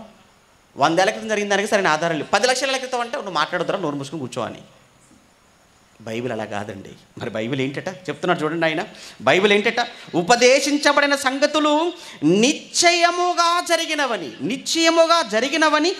నీవు తెలుసుకొనుటకు వాటన్నిటినీ, ఏవైతే సేవకుల ద్వారా ఎవరైతే ఉపదేశించారో ఆ ఉపదేశించబడిన సంగతులు నిశ్చయముగా జరిగినవని నీవు కూడా తెలుసుకొనుటకు వాటన్నిటినీ ఏది వదిలిపెట్టలేదు నేను, వాటన్నిటినీ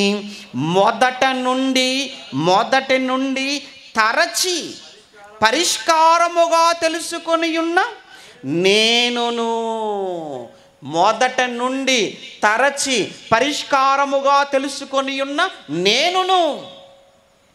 వాళ్ళు చెప్పారు అని నేను గుడ్డిగా నమ్మలేదయ్యా థెయోఫిలా. వాళ్ళు చెప్పారు, వాళ్ళు ఉపదేశించారు, వాళ్ళు ఉపదేశించిన సంగతులు ఏవైతే ఉన్నవో అవి నిజంగా జరిగినవో లేవోనని నేను కూడా. ఏమండి, లూకా గారు ఎవరో తెలుసా? మంచి డాక్టర్ అండి. లూకా గారు మంచి డాక్టర్. ఆ రోజుల్లో డాక్టర్ అంటే, ఈ రోజుల్లో డాక్టర్ అంటే పెద్దగా ఏముందని మనకు తెలియనిది ఏముంది చెప్పండి. కానీ మొదటి శతాబ్ద కాలానికి లూకా గారు ఆయన గొప్ప వైద్యుడు. ఏమంటే నిజంగా ఇతను ఎంత గొప్ప వైద్యుడో మీకు తెలియాలి అని అంటే మీరు ఏం చేయాలి? లూకా సువార్త చదువుకోవాలి. మీరు లూకా సువార్త అంతా మీరు చదువుకున్నారనుకోండి, లూకా గారు రోగాల గురించి, ఏమంటే వచ్చిన రోగుల గురించి, యేసుప్రభు బాగు చేసిన రోగుల గురించి, ఆ రోగాల గురించి, వాటి లక్షణాల గురించి చాలా చక్కగా రాస్తుంటాడు. మిగతా వాళ్ళు ఎవరు రాయరండి. ఏమండి, మిగతా వాళ్ళు ఏమంటారు? కుష్ఠరోగి వచ్చాడని రాస్తాడు అంతే.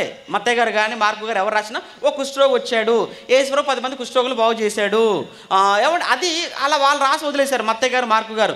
కానీ లూకా గారు మాత్రం అలా రాయలేదండి.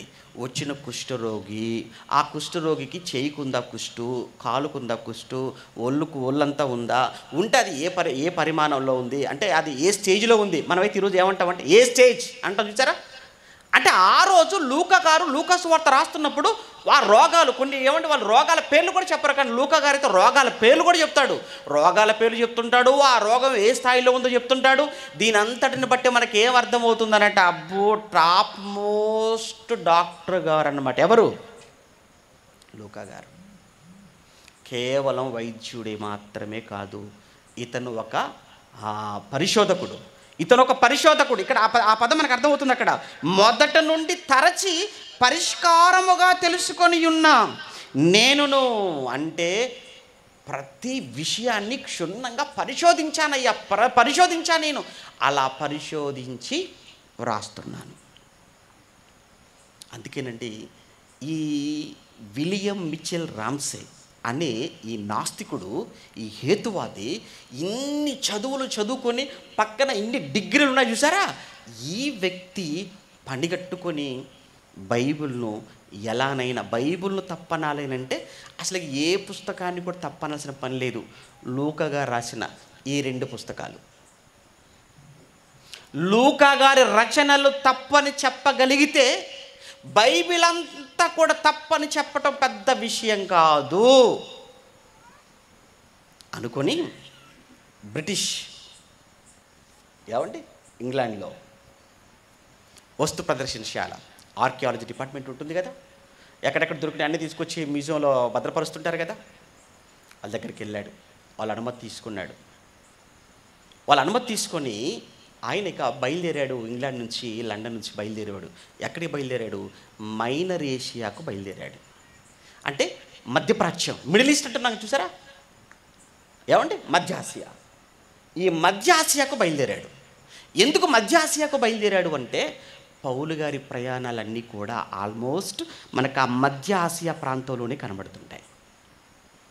కనుక ఇక్కడ బైబిల్లో ఈయన రాసినటువంటి ఈ విషయాలు నిజంగా అక్కడ జరిగినట్టుగా ఏమైనా ఆధారాలు దొరుకుతాయా?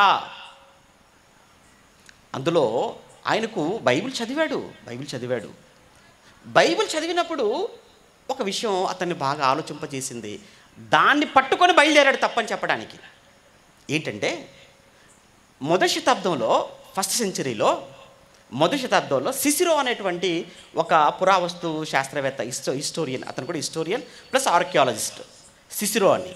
ఈ సిసిరో అనేవాడు ఒక విషయం చెప్పాడు. ఏంటంటే ఈకొనియా అనేటువంటి పట్టణం ఏదైతే ఉందో, ఈకొనియా అనగానే మీకు ఎక్కడో కనెక్ట్ అవ్వాలి, మీకు ఎక్కడో జ్ఞాపకం రావాలి. మాకు ఏది జ్ఞాపకం రాదు, మాకు మచిలీపట్నం తప్ప అంటే నేనేం చేయలేదు దానికి. ఏమండి ఈకొనియా అంటే బైబిల్లో ఒక ఈకొనియా అనేటువంటి ఒక పట్టణం ఉంది, ఒక ప్రాంతం. అది లుకయోనియాలో ఉంది అని సిసిరో అనేటువంటి ఈ హిస్టోరియన్, ఈ ఆర్కియాలజిస్టు అతను వ్రాసిన రచనలో అతను రాశాడు. మరి ఈ అయ్యగారు ఎవరు? విలియం మిచెల్ రామ్సే ఎవరు? ఇతను కూడా ఒక హిస్టోరియన్, ఇతను కూడా ఒక ఆర్కియాలజిస్ట్. ప్లస్ ఈ సిసరో అనేవాడు కూడా మొదటి శతాబ్దపు చరిత్రకారుడు కనుక అతను బేస్ చేసుకున్నాడు. ఖచ్చితంగా ఇతను సిసరో చెప్పిండంటే ఖచ్చితంగా ఇది 100% రైట్ అయి ఉండాలి. ఏంటి, లుకయోనియా అనేది ఈకొనియోలో ఉండాలి. కానీ బైబిల్ దగ్గరకు వచ్చేటప్పటికి లూకా గారు ఏమని రాశారు అని అంటే, ఈకొనియా వేరు లుకయోనియా వేరు. ఈ ఈకొనియా అనేది లుకయోనియాకు బయట ఉంది, అవుట్ సైడ్ ఉంది అని లూకా గారు తన రెండో పుస్తకమైన అపోస్తుల కార్యంలో రాశాడు.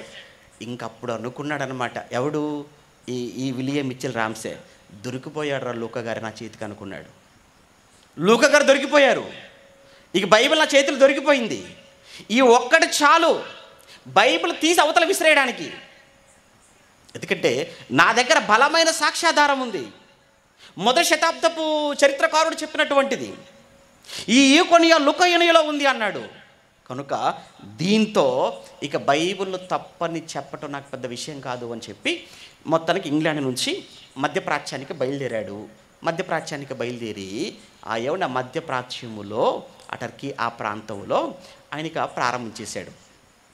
మధ్యప్రాచ్యంలో ఈ మధ్యప్రాచ్యంలో వెళ్ళి తవ్వకాలు ప్రారంభించేశాడు. తవ్వుతున్నాడు. అలా త్రవ్వుతూ ఉండగా ఒక ఇన్స్క్రిప్షన్ బయటపడింది, ఒక శిలాఫలకం బయటపడింది.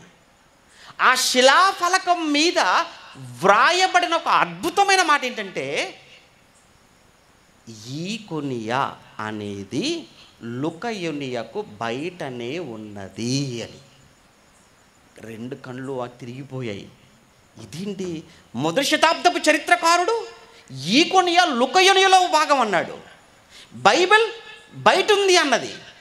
దొరికిన శిలాఫలకాన్ని చూసినప్పుడు కూడా రెండు వేరువేరుగా ఉన్నాయి అన్నాడు. ఇప్పుడు దొరికిన ఆ శిలాఫలకంతో నోటి మీద వేలేసుకున్నాడు, సైలెంట్ అయిపోయాడు, మౌనంగా తిరిగి వచ్చేసాడు. వచ్చి చెప్పిన ఒక మాట ఏంటంటే, నిజంగా ఈ బైబిల్ అనేదానికి అనేకమైనటువంటి చారిత్రక భౌగోళికమైన ఆధారాలు ఉన్నవి. అసలు నిజంగా లూకా గారికి హ్యాట్సప్ చెప్పాలి. లూకా గారిని ప్రపంచంలో ఉన్న ప్రముఖ చరిత్రకారులుగా ఎవరెవరైతే పిలువబడుతున్నారో ఆ ప్రముఖ చరిత్రకారుల జాబితాలో లూకా గారిని కూడా చేర్చేయవచ్చు అని చివరికి ఆ మాట చెప్పాడు. కేవలం ఆ మాట చెప్పటమే కాదు, ఆ ఒక్కటి తన బ్రతుకును మార్చింది, బైబిల్ మీద విశ్వాసాన్ని పెంచింది. ఆఖరికి నాస్తికుడుగా వెళ్ళాడు. బైబిల్ తప్పని నిరూపించడానికి ఒక నాస్తికుడుగా వెళ్ళాడు, క్రైస్తవుడుగా తిరిగి వచ్చేశాడు. ఏమండి, ఇది కట్టుకథలు కాదండి, చరిత్రలో వాస్తవంగా జరిగిన ఇన్సిడెంట్. ఇప్పుడు బైబిల్లోకి వెళ్ళి చూద్దామండి. ఏమండి, ఈకొనియా ఏంటి, లుకయోనియా ఏంటి, నిజంగా ఈకొనియా లుకయోనియా రెండు వేరువేరుగా ఉన్నాయా, కలిసి ఉన్నాయా, ఏంటి దీని చరిత్ర ఏంటని ఒకసారి ఇప్పుడు బైబిల్లోకి వెళ్ళి మనం చూసామనుకోండి. ఏమండి, అపోస్తుల కార్యములు 14వ అధ్యాయం, అపోస్తుల కార్యములు 14వ అధ్యాయం, అపోస్తుల కార్యములు 14వ అధ్యాయం 6వ వచనం, దానికంటే ముందు మొదటి వచనం కూడా చూద్దాం. అపోస్తుల కార్యములు 14వ అధ్యాయం మొదటి వచనాన్ని చూద్దాం. ఈకొనియాలో జరిగినది ఏమనగా, ఈకొనియా 14 మొదటి వచనంలో ఈకొనియాలో జరిగినది ఏమనగా, వారు కూడి యూదుల సమాజ మందిరంలో ప్రవేశించి తేటగా బోధించుచున్నందున అనేకులు యూదులను గ్రీసు విశ్వసించారు. అయితే అవిధేయులైనటువంటి యూదులు అన్యజనులను పురికొల్పారు, వారి మనసులో పగ పుట్టించారు. కాబట్టి వారు ప్రభువును ఆనుకొని ధైర్యంగా మాట్లాడుచు ఎక్కువ కాలం ఉన్నారు. అక్కడ అనేకమైన అద్భుతాలు జయించాడు. అయితే అదే సమయంలో వాళ్ళు రాళ్ళు రువ్వి చంపాలని వాళ్ళు అనుకున్నారు. ఈ సంగతి తెలిసిపోయింది ఎవరికి? పౌలు గారికి, శీల గారికి, క్షమించి పౌలు గారికి, బర్నబా గారికి విషయం తెలిసిపోయింది. మొదటి ప్రయాణం కదా ఇది. పౌలు గారికి, బర్నబా గారికి విషయం తెలిసిపోయింది. ఎక్కడ? ఈకొనియాలో ఉంటున్నప్పుడు. అప్పుడు ఈకొనియాలో రాళ్ళు పట్టుకొని కొట్టారు, చంపాలనుకుంటారు. తెలిసిన తర్వాత అక్కడ ఎందుకుంటారు వాళ్ళు అక్కడి నుంచే వెళ్ళిపోయారు. ఎక్కడికి వెళ్ళిపోయారు వాళ్ళు?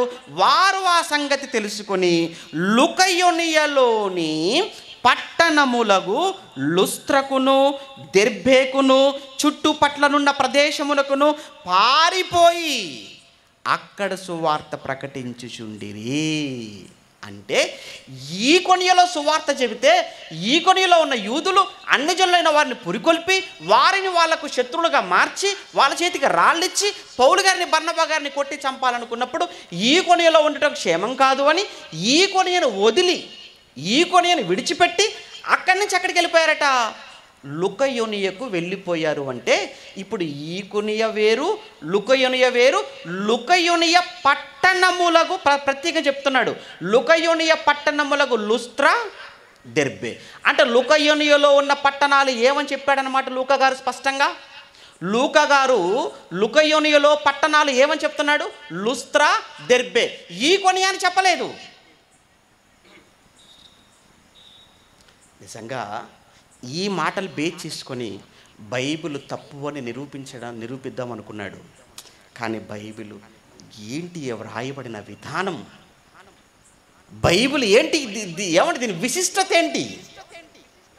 ఎవరండి బైబిల్ను ఇన్ని డిగ్రీలు, ఏమంటే ఇంత చదువుకొని ఇన్ని గౌరవ డాక్టరేట్లను పొందుకొని ఇంత మేధావి అయి అక్కడికి వెళ్ళి త్రవ్వి పరిశోధన చేసి ఆఖరికి జ్ఞాన పరిశోధనలు అన్నీ కూడా వృధా, వ్యర్థ ప్రయాస. బైబిలే దిక్కు, బైబిలే రైటు, బైబిల్లో వ్రాయబడిన వాస్తవాలు అని బైబిల్కు దండం పెట్టి నాస్తికత్వాన్ని విడిచిపెట్టి క్రైస్తవుడిగా మారిన విలియం మిచెల్ రామ్సేను చూసినప్పుడు ఈ నాస్తిక హేతువాదులకైనా, పండితులు మేధావులు అనుకున్న వారికైనా జ్ఞానోదయం కావద్దా ఇప్పటికైనా? ఏమండి, కేవలం ఆయన ఒక్కడే కాదండి, ఇంకా ఆయన కాలంలో ఏమంటే స్క్రీన్ మీద చూపిస్తారు, విలియం ఎఫ్ఏ ఆల్బ్రైట్ అనే అతను, ఏమండి ఇతను కూడా ఒక అమెరికన్ పురావస్తు శాస్త్రవేత్త. చూడండి ఏమండి, అతను కూడా William F Albright, American archaeologist. 20వ శతాబ్దానికి చెందిన వారిలో ఏమంటే అతని కోసం రాయబడిన ఒక అద్భుతమైన మాట చెప్తాను. 20వ శతాబ్దానికి చెందిన అత్యంత ప్రభావవంతమైన పురావస్తు శాస్త్రవేత్తల, బైబిల్ పండితుల, అలాంటి వారిలో ఇతను కూడా ఒకడు. ఇతను ఏమంటారు హిబ్రూ భాష, గ్రీకు, ఆ భాషల మీద పాండిత్యం, తన జీవితంలో సర్వస్వం కూడా బైబిల్లో వ్రాయబడినవి వాస్తవాల కాదా అని పరిశోధన చేసి చేసి చేసి చేసి ఫైనల్గా కంక్లూషన్కి వచ్చి Bible it's a wonder, Bible ఇది ఒక అద్భుతం అని బైబిల్కు సాష్టాంగ పడిపోయిన వాళ్ళండి వీళ్ళు. కేవలం ఇతనే కాదండి, అతని కాలంలో మరొక వ్యక్తిని కూడా చూడండి మీరు, రాబర్ట్ డిక్ విల్సన్. ఇతను కూడా అమెరికాకు చెందిన ఒక బహు భాషా శాస్త్రవేత్త. ఎందుకంటే బైబిల్ డైరెక్ట్గా ఇంగ్లీష్లోనో లేకపోతే వేరే లాంగ్వేజ్లో రాయబడలేదు కదా. మొదటి రోజు మీరు విన్నారు కదా, బైబిల్ రాయబడింది ప్రధానంగా మూడు భాషల్లో బైబిల్ రాయబడింది. ఒకటి హిబ్రూ, 2 గ్రీకు, ఆ తర్వాత కొన్ని సంగతులు అరమాయిక్ భాషలో కూడా వ్రాయబడ్డాయి. ఈ 3 భాషలను నేర్చుకున్నాడండి ఇతను. ఒక ఇంగ్లీష్ వ్యక్తి అయ్యుండి ఇతను ఈ 3 భాషలను నేర్చుకోవటమే కాక 3 భాషలలో పాండిత్యాన్ని సంపాదించాడు. ఎందుకంటే మీరు హిబ్రూ పాండిత్యాన్ని, ఎందుకంటే మీరు గ్రీకు పండితులు అయ్యారు, ఎందుకని మీరు అరామిక్ పండితులు అయిపోయారు అని అంటే, బైబిల్లో రాయబడిన సంగతులు ఏవైతే ఉన్నావో అవి నిజంగా జరిగినవా లేవా, చారిత్రకంగా, భౌగోళికంగా, పురావస్తు శాస్త్రం అన్నిటి ప్రకారంగా ఎంతవరకు నిజమని పరిశోధించి తెలుసుకోవాలి అని అతని కోసం చదువుతున్నప్పుడు అనిపించిందండి. నిజంగా అతను తన జీవితం అంతా 20 సంవత్సరాల వయసులో ఉన్నప్పటి నుంచే ఒక ఆశ కలిగి, పట్టుదల కలిగి ఆ భాషల్ని నేర్చుకొని చివరికి నిజంగా ప్రపంచంలో ఎవ్వరూ కూడా బైబిల్ వైపు వేలెత్తి చూపలేరు. ఎవడు బైబిల్ ప్రశ్నించకూడదు, ప్రశ్నించలేడు అని చెప్పేశాడు. నిజంగా ఆయనకు విలియం రామ్సే కూడా కేవలం లూకా గారు అని గురించి మాత్రమే కాకుండా పౌలు గారు రాసినటువంటి పత్రికలు, మిగతా పత్రికల గురించి కూడా నిజంగా ఇవి కూడా ఆధారాలతో కూడుకున్నవి, ఇవి కూడా అధికారపూర్వకమైనవి అని ఫైనల్గా అతను స్టేట్మెంట్ ఇచ్చేశాడండి. అంటే ప్రభునందు ప్రేమన దేవుని పిల్లలారా, ఎందుకో అప్పుడప్పుడు వాళ్ళు వీళ్ళు చెప్పిన మాటలన్నీ వింటున్నప్పుడు ఎందుకో బైబిల్ మీద అనుమానం, బైబిల్ పైన సందేహాలు, ఎందుకో విశ్వాసాన్ని బలహీనపరుచుకునే పరిస్థితి చాలామందికి ఏర్పడుతుంటుంది. అందుకోసమే మీ విశ్వాసాన్ని బలపరచడానికి మీరు ఏది కూడా బైబిల్ ఎప్పుడు కూడా చెప్పేవాళ్ళని సందేహించండి పర్వాలేదు, కానీ బైబిల్ను ఎప్పుడు కూడా మీరు సందేహించవలసిన అవసరత లేదు అని, బైబిల్ అది అన్ని ఆధారాలకు, అన్ని పరీక్షలకు గెలిచిన ఒక అద్భుతమైనటువంటి పుస్తకం అని మీకు చెప్పడానికి, బైబిల్ మీద మీకు ఒక మంచి ఆలోచనను కలిగించడానికి, బైబిల్ మీద మీకు ఒక మంచి నమ్మకాన్ని మీకు పెంపొందించడానికి ఈ ప్రయాసంతా, ఈ ప్రయత్నం అంతా. కానీ తర్వాత కాలంలో చరిత్రను మనం చదువుతున్నప్పుడు ఇంకా ఎన్నో విషయాలు, మొదటి శతాబ్దంలోనే 303వ సంవత్సరం, క్రీస్తు శకం 303వ సంవత్సరంలో రోమా సామ్రాజ్య కాలం, అది రోమా చరిత్ర. బైబిల్ రాత్రి మీరు విన్నారు కదండి, బైబిల్ చెప్పని చరిత్ర ఏముంది? ప్రపంచ చరిత్ర బైబిల్లో ఉంది. బైబిల్ అన్ని చరిత్రలు దాటుకుంటూ వచ్చేసింది. అన్ని చరిత్రలలో బైబిల్ మనకు కనబడుతుంది. ప్రపంచ చరిత్రలో మనకు బైబిల్ కనబడుతుంది. అంటే ఐగుప్తీయుల సామ్రాజ్య కాలంలో బైబిల్ మనకు కనబడుతుంది. ప్రపంచంలో సామ్రాజ్యాలు అంటే ప్రధానంగా 5 6 మీరు ప్రధానంగా గుర్తుంచుకోవాల్సినవి. 6 సామ్రాజ్యాలు. మొదటిది ఐగుప్తు, ఆ తర్వాత 2 అష్షూరు, 3 బబులోను, 4 మెడో పర్షియన్, 5 గ్రీకులు, 6 రోమన్స్. వీటిలో ప్రధానంగా 4 కోసం మాట్లాడుకుంటారు ఎక్కువ. కానీ ఆ 4 ముందు కూడా అష్షూరు కూడా బలమైనదిగా ఉంది, దానికంటే ముందు ఐగుప్తు అది కూడా బలంగా ఉంది. అయితే నీ చేతిలో ఉన్న బైబిల్ ఈ 6 సామ్రాజ్యాల దాటుకుంటూ నీ చేతిలో ఈ బైబిల్ వచ్చి తెలుసా నీకు? ఐగుప్తు కాలంలో బైబిల్ ఉంది. ఐగుప్తు కాలంలో బైబిల్ రాయబడింది బలంగా. ఐగుప్తు సామ్రాజ్యం బలముగా ఉన్న కాలంలో అప్పుడు మోషే గారు వాళ్ళు విడిపించటం, వ్రాయటం అప్పుడే కదా జరిగింది. ఆ తర్వాత అష్షూరియల కాలంలో, అష్షూరు దండయాత్రలు బైబిల్లో మనం చదువుకుంటున్నాం. అంటే ఆ కాలంలో కూడా బైబిల్ రాయబడింది ఉంది. ఆ తర్వాత బబులోనియల కాలంలో కానీ, మాధ్యపార్షికుల కాలంలో కానీ, గ్రీకుల కాలంలో కానీ, రోమల కాలంలో కానీ బైబిల్ ఉందండి. అంటే ప్రపంచ సామ్రాజ్యాల కాలములో, ప్రపంచ సామ్రాజ్యాల చరిత్రలలో బైబిల్ మనకు అన్ని సామ్రాజ్యాలలో కూడా బైబిల్ కనబడుతూనే ఉంది, బైబిల్ రాయబడుతూనే ఉంది, బైబిల్ వెళ్ళిపోతూనే ఉంది, బైబిల్ చదవబడుతూనే ఉంది, బైబిల్ వినబడుతూనే ఉంది.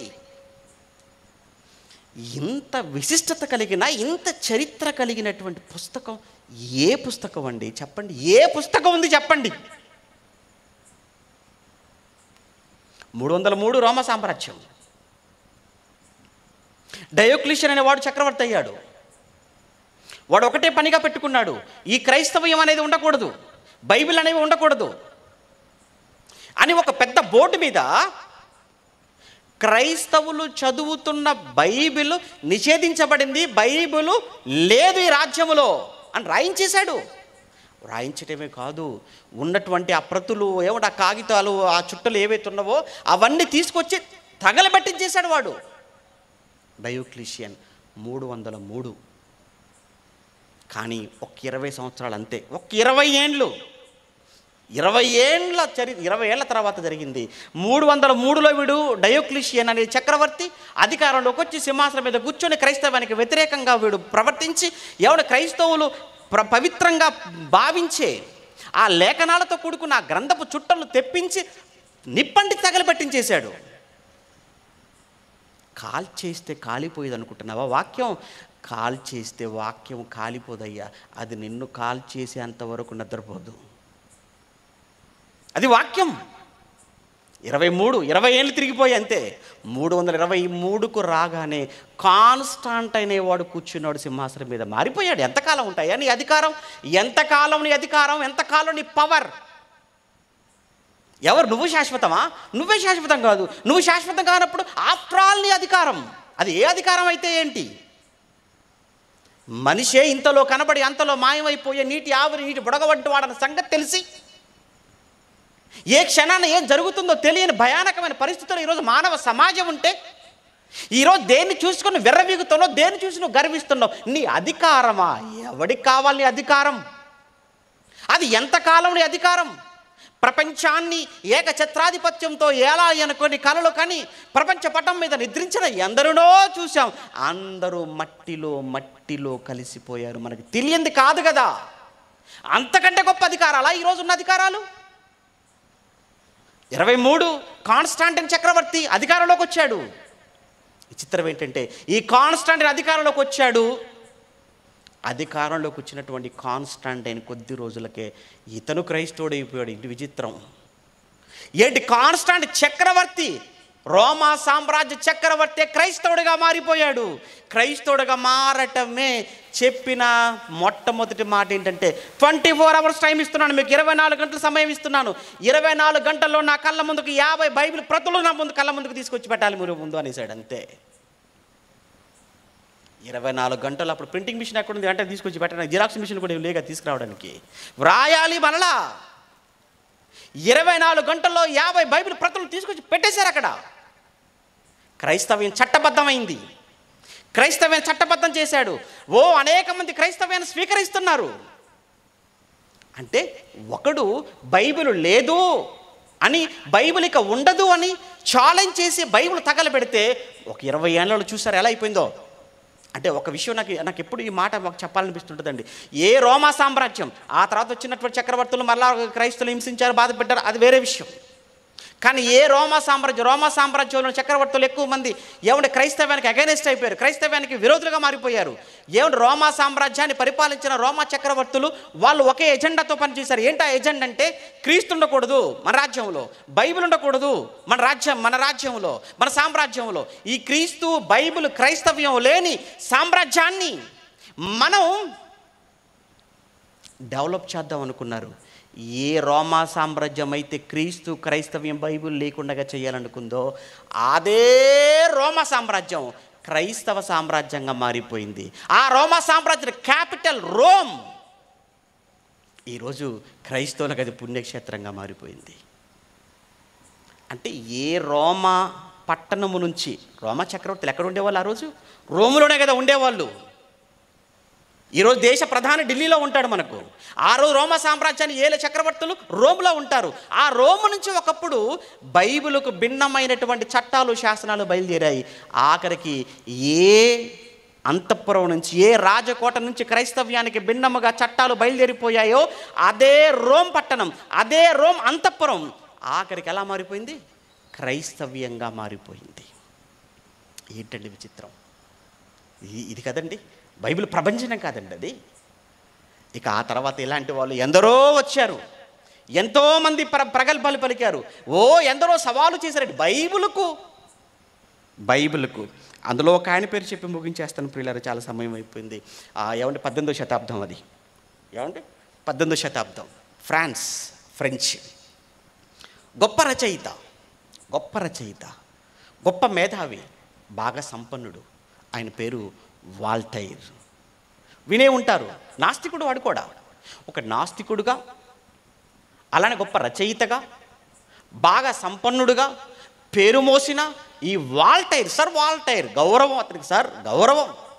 ఈ గౌరవ వాల్టైర్ గారు ఏమంటే చాలా మేధావి. అఫ్కోర్స్ సుమారుగా 20,000 ఆర్టికల్స్ రాశాడండి ఆ రోజుల్లో. 20,000 ఆర్టికల్స్, లేఖలు, తెలుసు కదండి, రచనలు, పత్రికలలో 20,000 ఆర్టికల్స్ రాశాడు. సుమారు 2,000 పుస్తకాలు రాశాడు. 2,000 పుస్తకాలు ఆ రోజుల్లో. ఇక రాసే ఈ రచనలకు, ఈ పుస్తకాలకు ఎక్కడో ప్రెస్, ఎందుకు దండగని ఇంట్లోనే ప్రెస్ పెట్టేసుకున్నాడు. ఎప్పటికప్పుడు అంటే వాడి లక్ష్యం ఏంటంటే, వాడు దేని లక్ష్యంగా పెట్టుకొని వాడు పనిచేస్తున్నాడు అని అంటే, నా రచనలు ప్రపంచవ్యాప్తం కావాలి. ప్రపంచంలో ఏ ఇంటికి వెళ్ళినా, ఏ వ్యక్తి చేతిలో చూసినా వాల్టైర్ యొక్క పత్రికలే ఉండాలి, వాల్టైర్ యొక్క పుస్తకాలే ఉండాలి, వాల్టైర్ యొక్క రచనలే ఉండాలి. ప్రపంచమంతా వాల్టైర్ పుస్తకాలు, వాల్టైర్ రచనలు, వాల్టైర్ పత్రికలు అని ప్రపంచమంతా కూడా చెప్పుకోవాలి. ఇది వాళ్ళ లక్ష్యం. దాన్ని లక్ష్యంగా పెట్టుకొని బైబిల్కు సవాల్ చేశాడు, బైబిల్కు సవాల్ విసిరాడు. ఏమన్నా తెలుసా క్రైస్తవ్యానికి ఆ రోజు? మరో 100 ఏళ్ళు, జస్ట్ ఒక 100 years అంతే, జస్ట్ ఒక 100 సంవత్సరాలలో బైబుల్ అనేది ప్రపంచంలో ఉండదు, బైబుల్ అనేది ప్రపంచంలో కనబడదు, బైబుల్ కనుమరుగైపోతుంది. ఎక్కడ చూసినా నా రచనలే అందరి చేతుల్లోనికి వెళ్ళిపోతాయి. ఇట్స్ మై ఛాలెంజ్ అన్నాడు వాల్టైర్. అన్న కొద్ది రోజులకి మంచం ఎక్కాడు ఈ వాల్టైర్. ఆ కొద్ది రోజులకే చచ్చిపోయాడు వాల్టైర్. ఈలోపు జెనీవాలో ఉన్న బైబిల్ సొసైటీ వాళ్ళు వచ్చారు. ఏ ఇంట్లో కూర్చొని బైబిల్ లేకుండా చేస్తారని సవాలు చేశాడో ఆ ఇల్లే కొన్నారు ఈ బైబిల్ సొసైటీ వాళ్ళు. ఏ ప్రింటింగ్ మిషన్ మీద బైబిల్కి విరుద్ధమైన పత్రికలు రాసేసి ఇవే అందరి చేతుల్లోకి వెళ్ళాలన్నాడో ఆ ప్రింటింగ్ మిషన్ కూడా కొన్నారు. ఆ ఇంటినే బైబిల్ సొసైటీగా మార్చారు. అక్కడి నుంచి ప్రపంచవ్యాప్తంగా బైబిల్ ముద్రించి పంచడం ప్రారంభించేశారు. ఇది నీ చెప్పిన కథ కాదు, ఇది నీ చెప్పినటువంటి కల్పితం కాదు. మీరు చూడండి, వాల్టర్ అయిన వాడు చరిత్రలో లేనివాడా? అతను నాస్తికుడు కాడా? అతను బైబిల్కి సవాలు చేయలేదా? అది వారు కొనలేదా వాడి ఇంటిని? అబద్ధాలు కాదండి, వాస్తవం. ప్రియులరా, నీ చేతిలో ఉన్న బైబిల్కి ఎంత గొప్ప చరిత్ర చూసావా? బైబిల్నే లేకుండా బైబిల్ని కాల్చివేసిన యూరోప్ దేశాలు, యూరోప్ కంట్రీస్ కూడా ఒకప్పుడు బైబిల్ లేకుండా చెయ్యాలని ప్రయత్నాలు చేసి కాల్చివేసిన యూరోప్ కంట్రీస్ ఈరోజు చూడండి, యూరోప్ కంట్రీస్ అన్ని క్రైస్తవ దేశాలుగా మారిపోయాయి. చూసారా? యూరోప్ కంట్రీస్ అన్ని క్రైస్తవ దేశాలుగా మారిపోయి ఒకప్పుడు వాళ్ళు కూడా బైబిల్ని వ్యతిరేకించిన వాళ్ళు, బైబిల్ కాల్చేసిన వాళ్ళండి. ఇవన్నీ ఎందుకు చెప్తున్నాను? బైబిల్ చూసారా ఎలాంటి వాటిని తట్టుకొని, ఎలాంటి వాటిని ఎదుర్కొంటూ, ఎలాంటి వాటిని నిలబడి బైబిల్ నీ చేతికి నా చేతికి ఈ రోజుకి మన చేతికి వచ్చింది. ఒక మాట చెప్తాను, బైబిల్ను కాల్చివేస్తేనో, బైబిల్ లేకుండా బ్యాన్ చేయాలనుకుంటేనో బైబిల్ లేకుండా పోదు. ఒక్క మాట చదువుకుందామా చివరిగా వెళ్ళే ముందు? 119వ కీర్తన 89, 119:89 త్వరగా. 119వ కీర్తన 89వ వచనం, 119వ కీర్తన 89వ వచనంలో కీర్తనకారుడు చెబుతున్న అద్భుతమైన మాట, యెహోవా యెహోవా నీ వాక్యము, యెహోవా నీ వాక్యము ఆకాశమందు నిత్యము నిలకడగా ఉన్నదయ్యా. ఆహా, ఈ మాట చూసిన తర్వాత ఎంత ధైర్యం అండి! అయ్యా దేవా, నీ వాక్యము ఆకాశమందు నిత్యము నిత్యము నిత్యము. బ్యాన్ చేస్తావా? లేకుండా చేస్తావా? చింపేస్తావా? కాల్చేస్తావా? నిన్ను పట్టుకుంటుంది బైబిల్, పాదాల మీద పడేసుకుంటాడు దేవుడు ఒకరోజు. మర్చిపోతున్నావా? ఏమంటున్నాడు? యెహోవా నీ వాక్యము ఆకాశమందు నిత్యము నిలకడగా ఉన్నది అన్నాడు. మత్తయి సువార్త 24:35, మత్తయి సువార్త 24:35 యేసు ప్రభువు వారు చెప్తున్నారు, ఆకాశమును భూమియు గతించును, ఆకాశమును భూమియు గతించును, కానీ నా మాటలు ఏ మాత్రమును గతింపవు అన్నాడు. చూసారా? నువ్వు చూసే ఆకాశము, నువ్వు చూసే నువ్వున్న ఈ నేల ఒకానొక రోజు కనబడకుండా పోతుందేమో, కానీ నా మాటలు ఎప్పటికీ ఉంటాయి. ఇప్పుడు లేకుండా నువ్వు ఆయన మాటలు లేకుండా చెయ్యాలి అంటే ముందు ఆకాశం భూమి లేకుండా చేయాలి. అది లేకుండా చేస్తే నువ్వెక్కడుంటావు? అసలు నీకు అయ్యే పనేనా అది? ఏంటండి బైబిల్కున్న పవర్, బైబిల్కున్న అధికారికత. ఏమండి? చివరిగా పేతురు గారు రాసిన మొదటి పత్రిక 1:24, పేతురు గారు రాసిన మొదటి పత్రిక 1:24 వచనంలో యెషయా గ్రంథంలో రాయబడిన మాటను పేతురు గారు మరలా జ్ఞాపకం చేస్తున్నారండి. ఆయన, ఇదిగో సర్వ శరీరులు గడ్డిని పోలిన వారు, వారి అందమంతయు గడ్డి పువ్వు వలె ఉంది. గడ్డి ఎండును, దాని పువ్వు రాలును, అయితే ప్రభు వాక్యం ఎల్లప్పుడూ నిలుచును. దేవుని వాక్యం ఎల్లప్పుడు, ఎప్పటికీ ఉంటుంది దేవుని వాక్యం. ఇప్పుడు చెప్పండి, బైబిల్ లేకుండా చేయటం ఎవరికి సాధ్యం? ఇది ఎవరికి సాధ్యం? ప్రపంచాన్ని పాలించిన సామ్రాజ్యాలే ప్రభువుకు బానిసలుగా మారిపోయాయి. మర్చిపోయారేమో. ప్రపంచాన్ని గడగడ వణికించిన ప్రపంచ సామ్రాజ్యాలే ఆఖరికి ప్రభు పాదాల మీద పడిపోతే నువ్వనగా, నీకున్న అధికారం అనగా ఏమాత్రము సోదరా వద్దు. నెమ్మది కలిగి ఉందాం, శాంతి కలిగి ఉందాం, సమాధానంతో ఉందాం, సామరస్యంతో ఉందాం. మనమంతా భారతీయులమన్న భావన ఎప్పటికీ చెరిగిపోకుండా ఉందాం. ప్రపంచ దేశాలలో మన దేశం ఎంత గొప్పదో మన ఐక్యతతో చాటి చెబుదాం. అల్లర్లు, మతాల పేరుతో, కులాల పేరుతో, ప్రాంతాల పేరుతో, భాషల పేరుతో ఎప్పుడు వివాదాలు, ఎప్పుడు గొడవలు, ఎప్పుడు అల్లర్లు, ఎప్పుడు దాడులు. దీని ద్వారా ప్రపంచంలో మన దేశం యొక్క కీర్తి ప్రతిష్టతలు మంటగలిసిపోవా? ఎందుకు ఈ పనులు? ఎందుకు ఈ కార్యక్రమం? ఎందుకు ఇది? దీనివల్ల దేశ ప్రతిష్ఠత పెరుగుతుందా, ప్రతిష్ఠత దిగజారిపోతుందా? ఒక్కసారి ఆలోచించు. క్రైస్తవం ఎప్పుడు కూడా సమాధానాన్ని కోరుకుంటుంది. క్రైస్తవం ఎప్పుడు సమాధానం కోరుకుంటుంది. దేవుడు సమాధానమునకునే కర్త కానీ అల్లరికి కర్త కాడు. అంటే నిజంగా దేవుడు ఏం కోరుకుంటాడు? సమాధానమే కోరుకుంటాడు. అల్లరిని కోరుకునేవాడు కాదు మన దేవుడు. ప్రార్థన చేసుకుందాం, చాలా సమయం అయిపోయింది. ప్రేమ కలిగిన తండ్రి, మీకు వందనాలు నాయన. ఇప్పటి వరకు మీ పిల్లలతో కలిసి మీ జ్ఞానవాక్కులు పంచుకోవడానికి మీరు అనుగ్రహించిన ఈ గొప్ప తరుణానికే మీ కృతజ్ఞతలు చెల్లించుకుంటూ 3 దినాల సభలలో విత్తబడిన వాక్యం నిష్ప్రయోజనముగా పోక అది మీ పిల్లలందరి జీవితాల్లో ఫలించినట్లు సహాయం చేయమని వేడుకుంటూ, సభల ఏర్పాటులో కష్టించిన మీ బిడ్డలు మీరు జ్ఞాపకం చేసుకోండి. అలానే ఈరోజు మా మధ్యలోనికి పిలవగానే మా ఆహ్వానాన్ని స్వీకరించి వచ్చి మీరిచ్చిన స్వరంతో, మీరిచ్చిన గాత్రంతో చక్కని పాటలు పాడి పాటల్లోని మాధుర్యాన్ని, పాటల్లోని మీ భావాలను పిల్లల మనస్సును హత్తుకునేటట్టుగా పాడిన మీ కుమారులు సహోదరులు నిసి జాన్ గారిని, వారికి ఇచ్చినటువంటి భారభరితమైన పరిచర్యను మీరు జ్ఞాపకం చేసుకోండి. వారి కుటుంబాన్ని చక్కటి ఆరోగ్యమైన ఆయుష్ను ప్రసాదించండి. ఈ ప్రాంతంలో నమ్మకమైన పరిచర్యను మాతో కలిసి జరిగిస్తున్న మీ కుమారులు సోదరులు భాస్కర్ గారు, వారితో పాటు ప్రిన్సిపల్గా, వైస్ ప్రిన్సిపల్స్గా, కోఆర్డినేటర్స్గా, స్థానికంగా సంఘాలు, కాపరులు, విశ్వాసులు బిడ్డలందరి కోసం నాయన ప్రార్థిస్తున్నాను.